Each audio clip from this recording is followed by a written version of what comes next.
ہم اپنے خطابت کے ذریعے، آپ اپنی سماعت کے ذریعے بارگاہ فاطمہ الزہرا میں خراج عقیدت پیش کر رہے ہیں، اور اسی محفل میں ایک پل دو اوقات اس کا فائدہ اٹھاتے ہوئے ایک نکاح کی محفل کا بھی انعقاد کر لیا گیا۔ تو میں نے آج اس فصل عقیدت میں کوئی لمبی چوڑی تقریر، طول و طویل گفتگو، کوئی مدلل مکمل مفصل گفتگو پیش کرنے کا ارادہ نہیں رکھتا۔ مختصر سے وقت میں آج میں حقائق کی چند باتیں آپ کے اذہان میں اتارنے کی سعادت حاصل کرنا چاہتا ہوں۔ اسی لیے میں نے قرآن کریم و قرآن حنیف کی ایک مشہور و معروف آیت مبارکہ کے ایک جز کو، ایک دوسرے کو، ایک ٹکڑے کو تلاوت کرنے کا شرف حاصل کیا۔ محمد الرسول اللہ یعنی محمد صلی اللہ علیہ وسلم اللہ کے رسول ہیں۔ ایک مرتبہ آپ ہی کہہ دیجئے کہ محمد اللہ کے رسول ہیں۔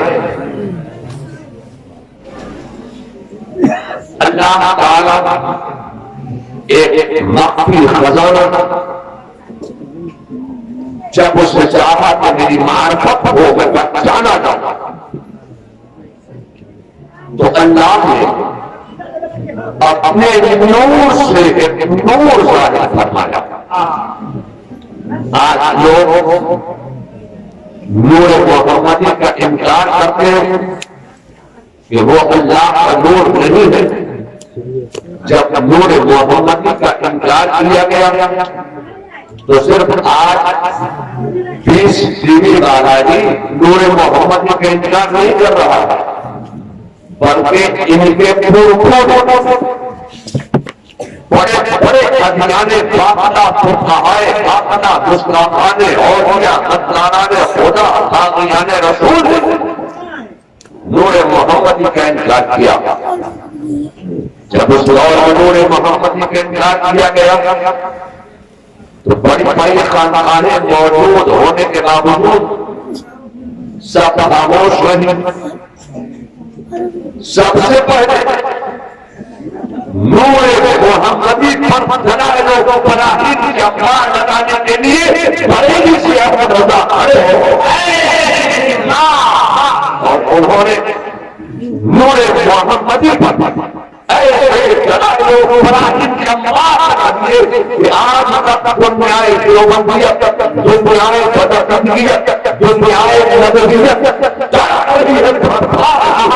مگر اعلیٰ حضرت کے دلائل و براہین کے سامنے وہ ٹھہر نہیں پا رہی۔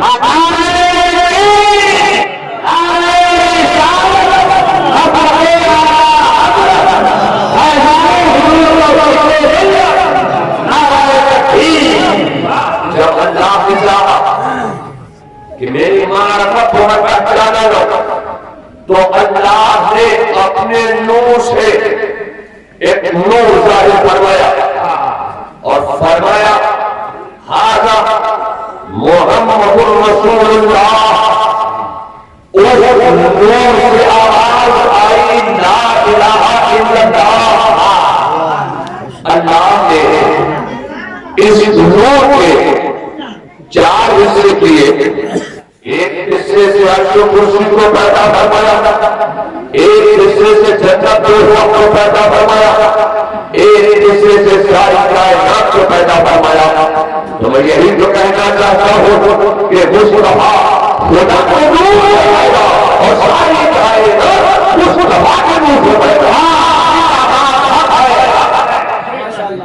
اسی کو اعلیٰ حضرت نے فرمایا کہ وہ جو نبی کے کچھ نہ تھا اور وہ جو نہ ہو تو کچھ نہ ہو، جان ہے وہ جہان، جان ہے وہ جہان ہے۔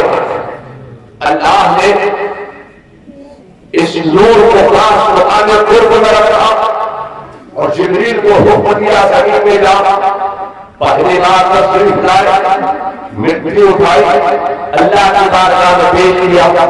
اللہ نے اس مٹی کو مائع معین اور زمین میں حل کیا اور حضرت آدم کا مٹی کا پتلا تیار فرما دیا۔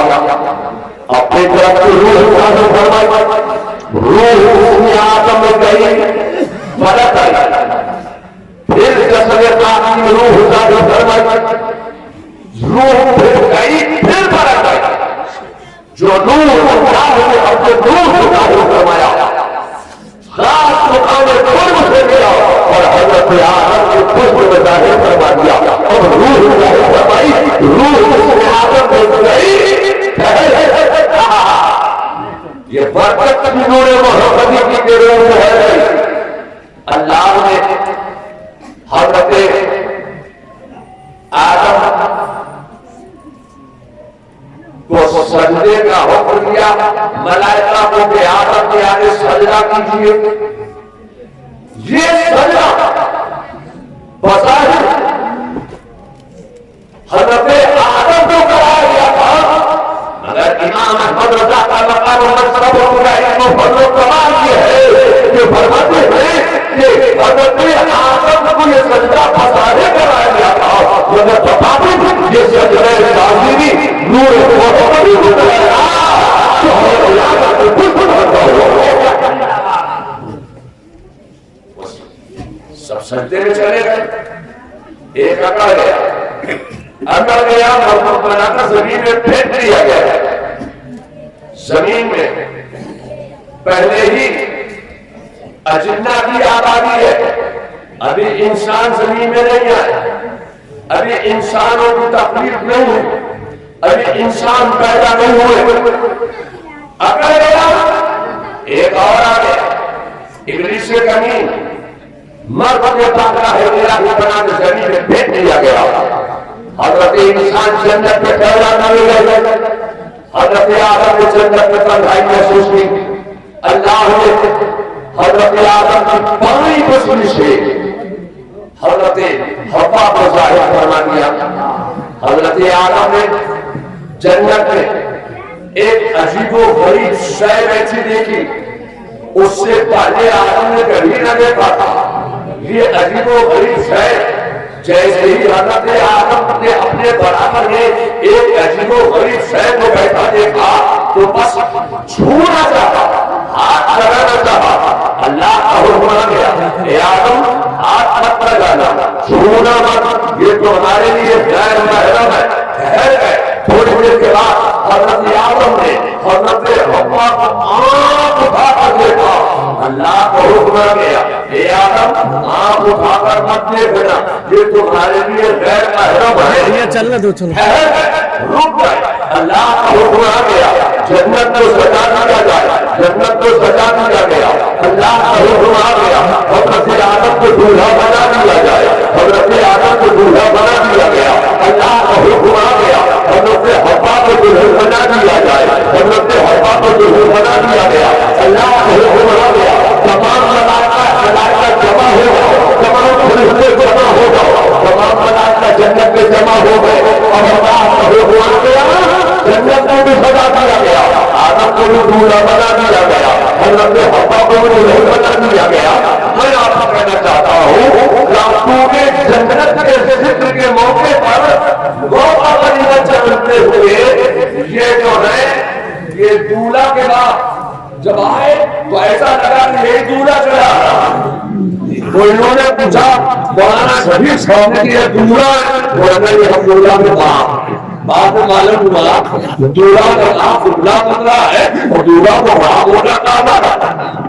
تو ہمیں سوچنے لگا یا اللہ، انہوں نے خاتون جنت کے ذکر کا فائدہ اٹھاتے ہوئے کسی میں مرتبہ نگاہ بھی رکھتی ہے۔ تو میں یہاں پر کہنا چاہتا ہوں کہ یہ کوئی پہلی محفل نگاہ نہیں ہے۔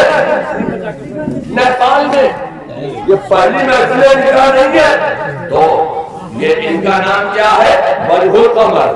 تو وجہ القمر کا نکاح آج، تو وجہ القمر کے باپ کا نکاح کب ہوا وہ وہی بتائیں گے، پھر ان کے باپ کا کب ہوا، پھر ان کے باپ کا کب ہوا، پھر ان کے باپ کا، پھر ان کے باپ کا، پھر ان کے باپ کا، پھر باپ کے باپ، باپ کے باپ، باپ کے باپ، باپ کے باپ، باپ کے باپ، باپ کے باپ، باپ کے باپ، باپ کے باپ، باپ کے باپ، باپ کے باپ، باپ کے باپ، باپ کے باپ کا نکاح کب ہوا؟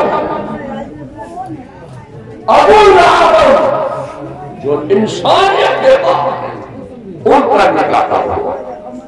تو یہ کوئی پہلی محفل نکاح نہیں ہے۔ تو میں یہی کہنا چاہتا ہوں کہ پہلی محفل نکاح جنت میں سجائی گئی، پہلی محفل نکاح جنت میں سجائی گئی۔ نکاح پڑھنے والا خدا جس کا نکاح پڑھایا گیا وہ عالم، جس نے پڑھایا گیا وہ حضرت حوا کا نکاح جنت میں پڑھایا گیا۔ اب میں آپ کہنا چاہتا ہوں کہ جب نکاح ہوتے ہیں نا تو نکاح کیے جاتے ہیں، اور ایسے نکاح میں مہر مقرر ہوتا ہے۔ مہر جب ہمارے اور آپ کے مہر مقرر ہوتے ہیں، اب اگر آپ مجھ سے میرا مہر پوچھیں تو میں نہیں بتاؤں گا، میں مولانا کبیر صاحب سے ان کا مہر پوچھوں تو یہ نہیں بتائیں گے، یہ راز کرواؤں۔ کوئی اپنا مہر بتانا نہیں چاہتا ہے، مگر میں کہنا چاہتا ہوں کہ مہر سب کے مقرر ہوتے ہیں۔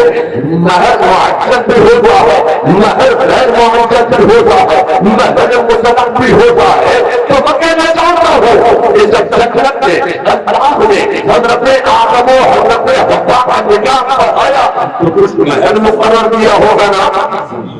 میں یہی تو کہنا چاہتا ہوں کہ ہاں جنت میں جب حضرت آدم کا نکاح پڑھایا گیا تو جنت میں حضرت آدم کا مہر مقرر کیا گیا۔ جانتے ہو حضرت آدم کا مہر کیا مقرر ہوا؟ اللہ نے حضرت آدم کا مہر یہ مقرر کیا کہ اے آدم تم میرے آخری پیغمبر مصطفیٰ کی بارگاہ میں 3 مرتبہ درود شریف کرنے والا پیسے دینا تمہارا پیدا ہو جائے گا۔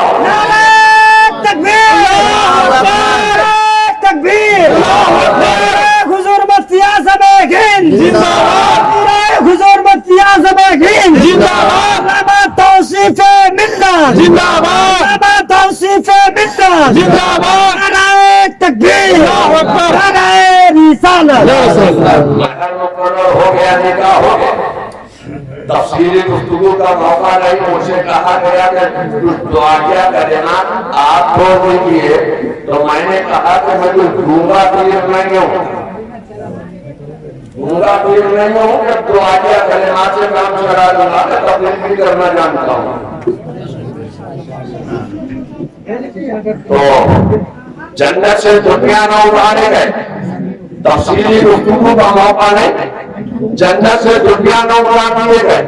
جب جنت سے دنیا میں اتارے گئے تو صرف حضرت آدم نہیں اتارے گئے، جنت سے دنیا میں دو اتارے گئے، حضرت حوا بھی جنت سے دنیا میں اتار دی گئی۔ میں آپ کہنا چاہتا ہوں کہ حضرت آدم ہے اللہ کے نبی اور حضرت حوا اللہ کی نبی نہیں ہے، تو حضرت حوا اللہ کی قول ہے جو کہنا چاہتا ہوں کہ حضرت حوا ہے اللہ کی بڑی اور حضرت آدم ہے اللہ کے نبی۔ تو میں یہی کہنا چاہتا تھا کہ جنت سے دنیا میں اتارا گیا تو دنیا بھی نہیں اتارا گیا،